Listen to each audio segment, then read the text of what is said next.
quand on parle de distinction du terrorisme, je pense qu'il faut aller dans cette direction. Maintenant, quand on parle le terrorisme peut prendre évidemment des formes. Enfin, l'apparence du terrorisme, c'est toujours la même chose. Une bombe est toujours une bombe. Et que cette bombe soit posée par un marxiste ou qu'elle soit posée par un islamiste, elle fait les mêmes horreurs. Donc, il n'y a pas là de différence à ce niveau-là. En revanche, le terrorisme marxiste se traite différemment du marxisme islamiste, à condition qu'on le traite de manière stratégique. Si on le traite de manière policière, c'est les mêmes techniques. Parce que finalement, on fait par des écoutes téléphoniques, on fait de la surveillance, des filatures, etc., et des arrestations. Voilà. Mais là, on ne touche pas le terrorisme, on touche les terroristes. Et c'est le grand problème qu'il y a particulièrement en France, c'est que depuis une dizaine d'années, on s'est attaché à combattre des terroristes et non pas du terrorisme. C'est d'ailleurs exactement le même problème qu'il y a avec l'engagement de la France en Afrique du Nord. Et on voit bien d'ailleurs que l'engagement élimine des terroristes, bon, très bien, mais en même temps, on crée d'autres. Et donc, on a un effet tactique, mais on n'a pas l'effet stratégique. Parce que tout simplement, on n'a pas une approche stratégique du problème. Et en gros, ce qu'on voit dans le Sahel est le même phénomène que l'on trouve en Irak, en Syrie et ailleurs. C'est-à-dire qu'à force de tirer sur des terroristes, on en oublie la dimension stratégique, c'est le cas de l'Afghanistan aussi. Et finalement, aujourd'hui, l'OTAN se retire de l'Afghanistan. Ils n'ont absolument rien réussi en Afghanistan parce qu'ils n'ont pas abordé le problème de manière stratégique. Ils l'ont abordé uniquement de manière tactique. Voilà. Et ça, c'est la grande faiblesse occidentale en réalité. Donc si je vous comprends bien, on fait que de la lutte contre les terroristes. Et pour ce qui serait de la lutte contre le terrorisme lui-même, le phénomène, il faudrait en fait s'attaquer plutôt à des problématiques sociales, géopolitiques, culturelles ou autres. C'est bien cela? Plutôt géopolitique. Le terrorisme, alors, de nouveau, après, il faut voir le terrorisme dans sa... Il faut affiner l'image. Le terrorisme qui nous touche, nous, en Occident, nous refusons toujours d'admettre que les causes de ce terrorisme sont nos interventions à l'étranger. Alors on vous dira, c'est pour la conquête de l'Occident, c'est pour imposer la charia, détruire nos valeurs, détruire la démocratie, etc. Reconstituer le califat, même reconstituer le califat abbasside typiquement. Or, la France n'a jamais fait partie du califat abbasside, pas plus que l'Allemagne, pas plus que l'Angleterre, pas plus que le Danemark, pas plus que la Belgique. Donc, on ne voit pas très bien quelle serait là l'ambition des djihadistes pour reconstituer un califat. D'autre part, on voit très bien qu'il n'y a pas de structure capable de prendre le relais des attentats. On pourrait imaginer, comme c'était le cas des doctrines marxistes, mais évidemment tous les commentateurs que vous avez aujourd'hui du terrorisme, ceux qui ont pignon sur rue en France, sont d'anciens marxistes. Et c'est assez symptomatique d'ailleurs. Et donc leur lecture du terrorisme reste une lecture marxiste. Ils ont simplement ajusté leur vocabulaire avec le vocabulaire islamiste. En réalité, ils ont une perspective marxiste du terrorisme. Dans la perspective marxiste du terrorisme, le terrorisme n'est qu'un détonateur. Et on part de l'idée, dans l'idéologie marxiste, que le peuple est prêt à se révolter, mais il lui manque l'élément déclencheur. Et le terrorisme fait partie de la mécanique qui doit permettre de créer ce mouvement déclencheur. Je ne vais pas entrer dans tous les détails ici, ça a été détaillé de manière extrêmement précise par les théoriciens du terrorisme marxiste. Dans le terrorisme islamiste, on ne voit pas du tout ça.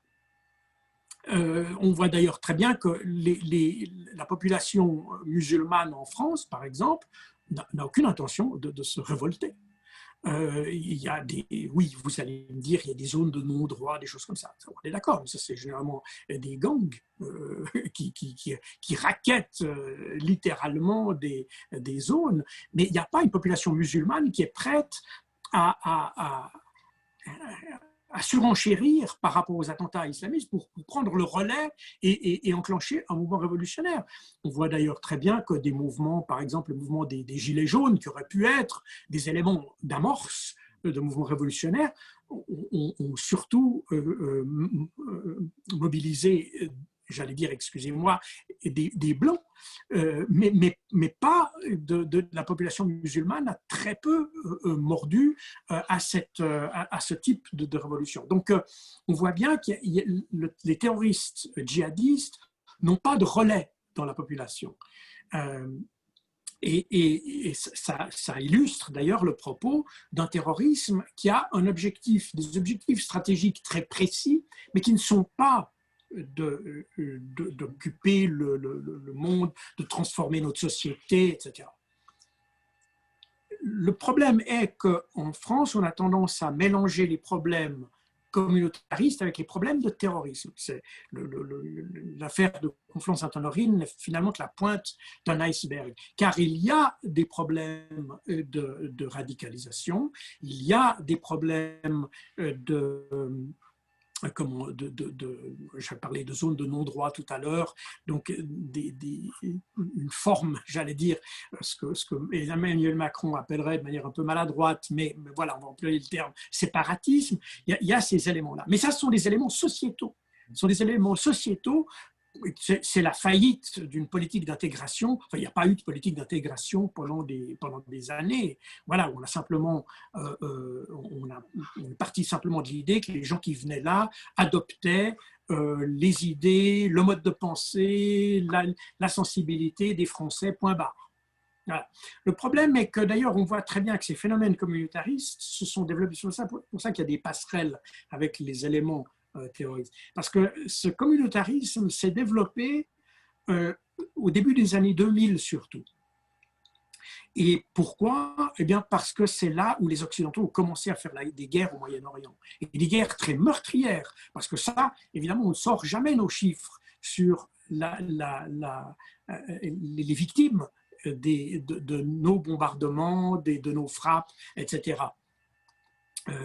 Et ceux qui l'ont fait, il y a eu ce fameux lieutenant-colonel français Légrier, si ma mémoire est bonne, qui avait été en poste et qui lui, a dénoncé notre approche de la guerre dans ces pays, qui en fait crée, parce que ce qu'on a peine à comprendre, même la population, la grande majorité de la population musulmane en Occident, cette population immigrée qui est de sensibilité musulmane, est opposée à la violence, très clairement. Très, très clairement. Là-dedans, on trouvera des éléments radicaux, mais c'est une infime proportion. En revanche, cette population, même si elle est contre la violence, même si elle est contre le terrorisme, même si elle est contre les manifestations violentes, elle a quand même une sympathie pour les gens qui luttent contre, parce qu'eux voient bien que finalement ceux qui souffrent, parce que il faut le rappeler, l'intervention en Afghanistan, les interventions en Irak, en Libye, ont été déclenchées par des mensonges. Or ça, on le sait, c'est documenté, on sait que des mensonges étaient à la base. Or, pour ces mensonges-là, il y a quand même des populations qui souffrent encore aujourd'hui, qui ne vivent pas dans la sécurité, qui ont du coup, notre responsabilité de protéger, là, a totalement failli, mais qui sont aussi dans des situations économiques désastreuses à cause de nos interventions. Or, il y a une solidarité qui existe dans le monde musulman par rapport à ça. Des gens qui ont une compassion, une sympathie pour ces gens qui subissent nos guerres. Et c'est pour ça qu'il y a eu d'ailleurs un débat qui était un peu mal placé mais très émotionnel après l'affaire Charlie Hebdo, où on condamnait ceux qui n'étaient pas Charlie Hebdo, qui n'étaient pas Charlie, etc. Mais on a de la peine à comprendre que même les gens qui n'étaient pas Charlie ne pouvaient pas être totalement pour Charlie non, aussi. Donc voilà, on est dans des situations, c'est des situations extrêmement complexes dans lesquelles la population musulmane est, parce qu'on a oublié, pour nous, la religion, occidentaux, la religion est devenue une sorte d'accessoire, si j'ose dire, pour la plupart des Occidentaux, à tort ou à raison. Et pour nous, la religion n'est pas une raison nécessaire et suffisante pour avoir des émotions qui nous conduisent à la violence. Chez les musulmans, c'est un petit peu différent. Sans qu'ils soient, même s'ils ne sont pas radicalisés, ils ont une sensibilité et ils aiment qu'on respecte cette sensibilité. Moi, je me rappelle, j'étais au Soudan en 2006, lorsqu'il y avait l'affaire des caricatures en Europe. Et nous avions reçu, j'étais avec les Nations Unies, nous avions reçu des menaces très claires d'attentats parce que nous avions des militaires danois dans la mission. Et le représentant spécial m'a chargé de régler ce problème parce que j'avais contact avec des groupes un peu extrêmes, disons, des islamistes. Et je ne veux pas raconter toute l'histoire dans le détail, mais lorsque j'ai rencontré ces gens, ils ont parlé des caricatures parce que les menaces étaient justifiées par ces caricatures. Et le type, c'est un islamiste, là, avec ses collègues, il m'a dit, vous savez, nous, on sait que vous êtes des démocraties, on sait que vous avez le droit de publier ce que vous voulez, ça on le sait. La seule chose qui nous dérange, c'est que quand vous publiez des choses qui nous font mal, pourquoi est-ce que vous ne le reconnaissez pas? C'est tout. C'est tout. Pourquoi est-ce que vous ne le reconnaissez pas? Et on a discuté, puis après, à la fin de ma discussion, où finalement, ça a été qu'une discussion là-dessus, et ils ne m'ont rien demandé, je n'ai rien offert, puis à la fin, je lui dis, bien alors, on en reste comment là? Est-ce que je dois me méfier? Qu'est-ce que je dois dire au représentant spécial? Est-ce qu'on aura des attentats? Il m'a dit non, on a parlé, il n'y aura rien du tout. Et il n'y a rien eu du tout. Il n'y a pas eu le moindre incident, pas le moindre. C'est des logiques qui sont différentes. Et c'est là où nous avons une faiblesse en Occident parce que nous pensons que c'est notre logique qui doit prévaloir. Leur logique n'est pas illogique, c'est une logique. Elle peut prendre des formes plus brutales, mais elle peut aussi être neutralisée très facilement si nous-mêmes, nous essayons de comprendre cette logique. On arrive à désamorcer ça très, très vite.